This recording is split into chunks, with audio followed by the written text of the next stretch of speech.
Let's be honest. In one way or another, everyone's a freak. No two bodies are identical. We all carry awkward, beautiful, shocking, and extraordinary traits. We're all unique. But for centuries, the word freak has been thrown around cruelly to label those born with rare conditions or those capable of performing extreme feats by twisting or distorting their bodies. Freak shows became a wildly popular form of entertainment during the Victorian era, when crowds from every class gathered to see these so-called freaks. And in this video, we're going to show you exactly that. So, let's begin this list with Number 15, the Bearded Lady of Geneva. By age 8, Josephine Badashan already had more facial hair than most adult men. And instead of hiding it or blaming God, she leaned in. She toured Europe under the stage name Madame Clofulia. And she wasn't presented as grotesque or tragic. She was poised, graceful, and quietly powerful. While others in the sideshow circuit were marketed through shock or pity, Josephine styled her beard with purpose, even shaping it once to match the look of Napoleon III. The emperor found it so amusing, he sent her a diamond. Audiences didn't jeer, they applauded. Her appearance challenged everything Victorian society expected from a woman, but she didn't flinch. She married a painter, kept touring, and carved out her space without apology. Josephine never let others define her as a freak. She redefined the entire act. In a world obsessed with smooth femininity, she became iconic for refusing to conform. Her beard wasn't a gimmick, it was a crown, and she wore it like she knew exactly what it meant. Number 14, the Chappelle twins. Laurie and George lived their entire lives conjoined at the skull, foreheads fused, facing opposite directions, but that never meant they were the same. For years, doctors called them mentally disabled, and they were placed in institutions where no one listened to what they actually said. Once they were finally released, people quickly learned otherwise. Laurie worked in a hospital. George, who later transitioned, became a country music performer and toured widely. Sitting on a custom stool, Laurie pulled behind her. He wrote songs, performed with the Farrelly brothers, and did talk shows not for shock value, but because he had something to say. Together, they never leaned into spectacle. They made room for separate identities while sharing a body. There was no tragedy in their story, just constant negotiation. They didn't ask for pity, and they didn't trade on being unique. They just lived. And in doing so, they became the oldest conjoined twins ever recorded, proof that you can be different in every way and still demand to be seen as whole. Number 13, Sia Khan. By the time doctors saw him in 1933, Sia Khan was a living anomaly. His head hung low, not from sadness, but from weight. His skull alone was nearly 6 kilograms, and his arms stretched out nearly 4 feet. He hadn't always looked this way. He was once an ordinary boy in southern Iran. But sometime around 6, his body launched into uncontrollable overgrowth. His family, already struggling, had no choice but to display him in public just to eat. In Tehran, he was measured and examined, drawing the attention of Dr. Gorban, a founder of Shiraz Medical School, who stepped in to document his condition, likely Proteus syndrome. By then, Sia could barely support his own frame. He was placed in a hospital, where he lived quietly for the next few years, until pneumonia ended his life in 1938. What's left of him now sits behind glass in Shiraz, a fragile human skeleton that once housed a life most people couldn't begin to imagine.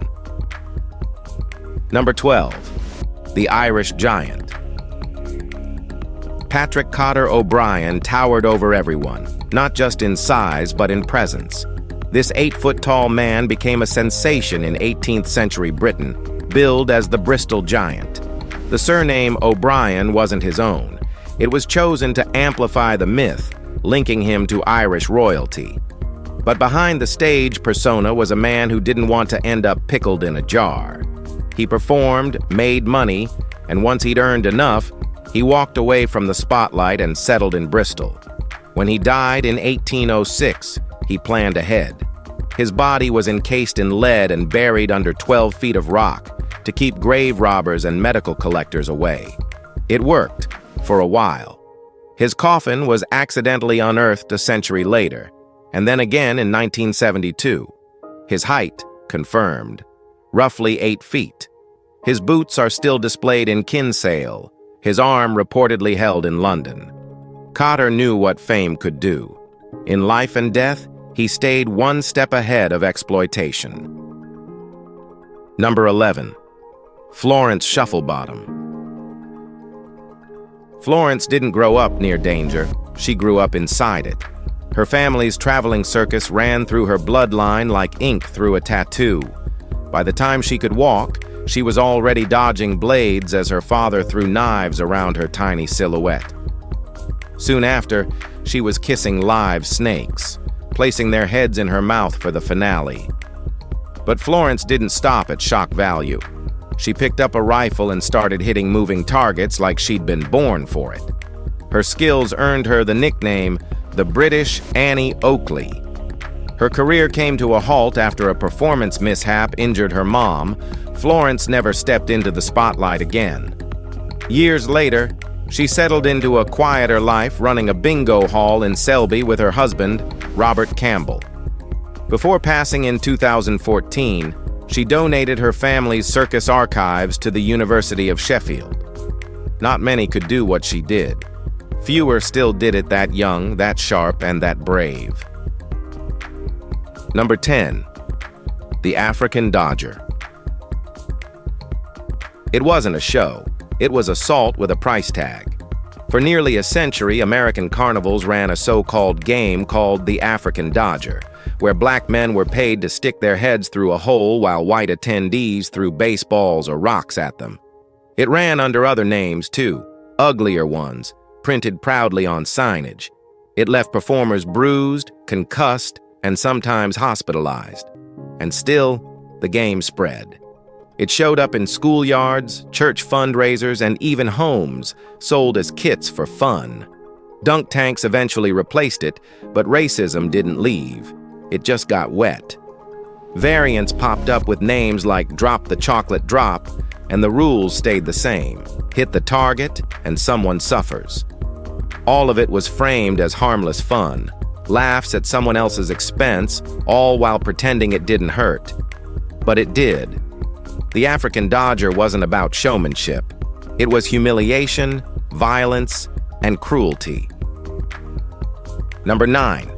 Laurette Fulkerson.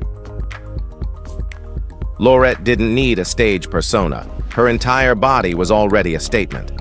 Long before tattoos became trendy, Laurette made herself a walking mural. 90% of her skin covered in ink at a time when women with tattoos were treated like scandals in motion. She didn't care. She stood under banners that read, "Tattooed Lady," and didn't flinch. She toured with Ringling Bros, Hall and Christ, and Hubert's Museum. Some came to leer, some to mock, but most just stared, unsure whether to see her as art or rebellion. She didn't explain herself. She didn't have to. The ink was hers. Every inch chosen, every line deliberate.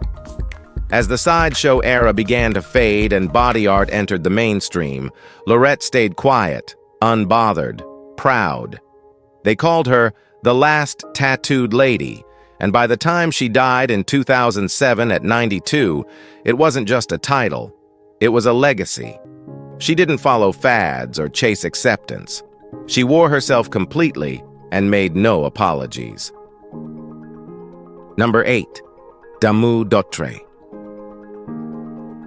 There was a calm to Damu Dotree that lions seemed to understand. He didn't raise his voice. He didn't use a whip.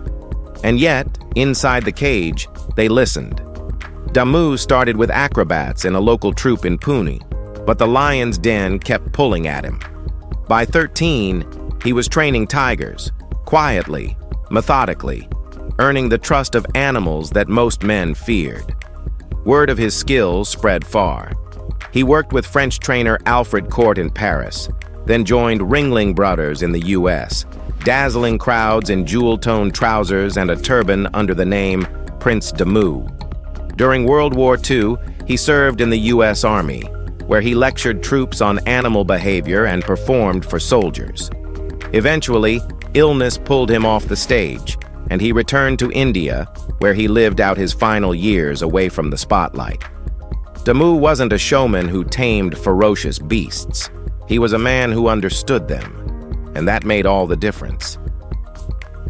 Number 7, the three-legged man. For years, Franchesco felt like nature had played a cruel joke. He had 3 legs, 4 feet, and even 2 sets of genitals, thanks to a partially absorbed twin fused into his lower back and pelvis. Surgery wasn't an option. Everything was too entangled. As a child in Sicily, he hated his body. But that shifted when he spent time in a home for disabled children. Some couldn't walk, others couldn't see. Lentini stopped seeing himself as cursed. He turned his body into art. He kicked soccer balls with his 3rd leg, jumped rope using all 3 feet, and performed with full control, turning freakish anatomy into an act of balance and grace. He joined major circuses, toured endlessly, and never relied on pity. Audiences arrived to gawk, but stayed for his wit and confidence. He married, had children, and kept performing until the end. Lentini wasn't famous because he was strange. He was famous because he made peace with what made him different. Number 6, Haji Ali. There were no trapdoors or tricks. Just a man, standing alone, doing things that shouldn't have been possible. Ali's act didn't need a build-up. It happened fast. First, he'd drink kerosene. Then he'd spit it out in a towering flame. Then water, and he'd douse it just as calmly. He wasn't flashy. He barely spoke. But when he swallowed live fish and brought them back up, alive, flipping, the silence in the tent turned electric. People didn't know whether to cheer or leave. Some found it revolting. Others couldn't stop talking about it. Scientists tried to study him, Hollywood cast him, and audiences filled seats just to watch him break biology. There was no character, no costume, no story, just control. He didn't fit into the standard freak show formula. He made his own category. One man, one body, doing the impossible without saying a word. That was enough.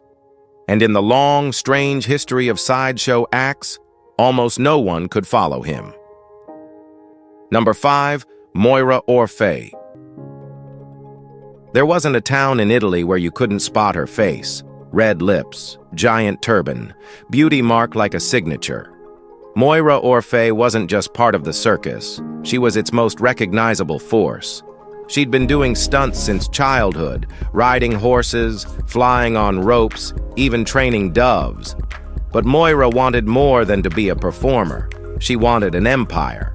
And in 1960, she made it happen, founding her own traveling show under the name Circus Moira Orfei. Alongside her booming circus fame, she appeared in over 40 films, often playing fierce heroines or sultry villains in sword and sandal epics. She married a fellow circus director, raised 2 kids, and kept touring, never slowing down, even after a stroke in 2006 during a performance. She stayed on the road, under care, until her death in 2015 at age 83. Moira wasn't just a woman in the circus. We mean she was the circus. In Italy, there's still no name bigger under the big top. Number 4, the human unicorn. There's one photo, grainy, black and white, of a man with a massive horn curling out from the back of his head.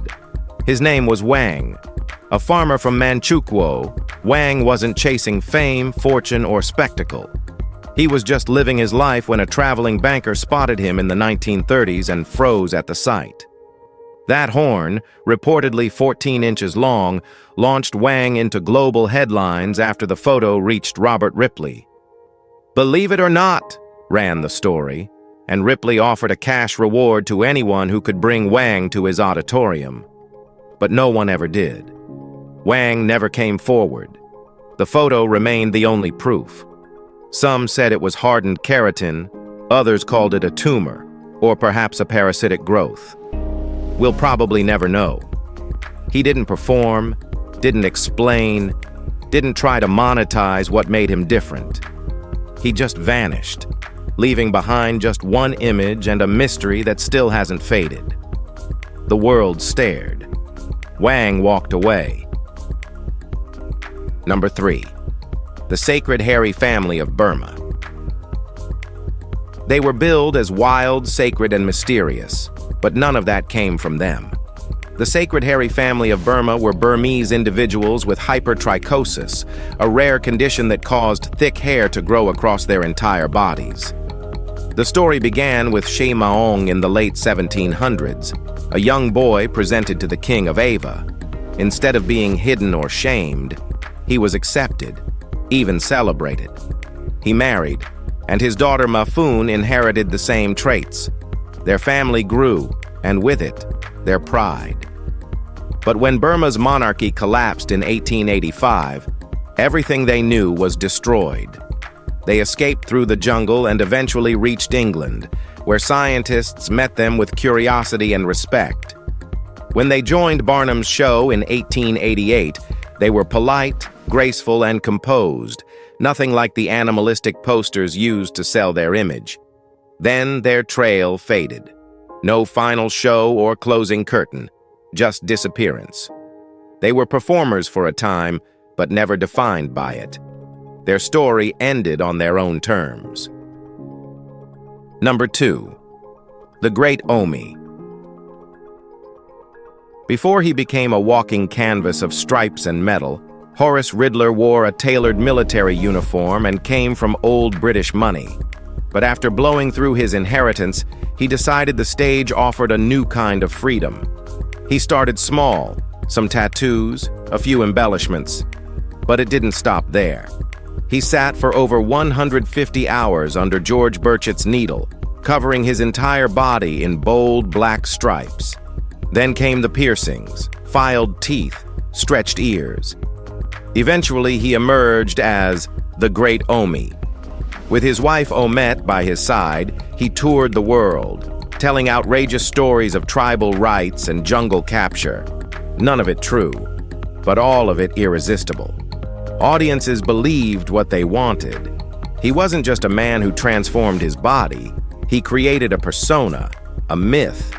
He performed thousands of shows, raised war bonds during World War II, and left behind a name still whispered in tattoo history. Even in retirement, Omi never broke character. The story stayed tattooed deeper than the ink. Now, let's head over to Number 1. William Pagel. William Pagel's path to ringmaster was built on raw muscle, thick skin, and stubborn endurance.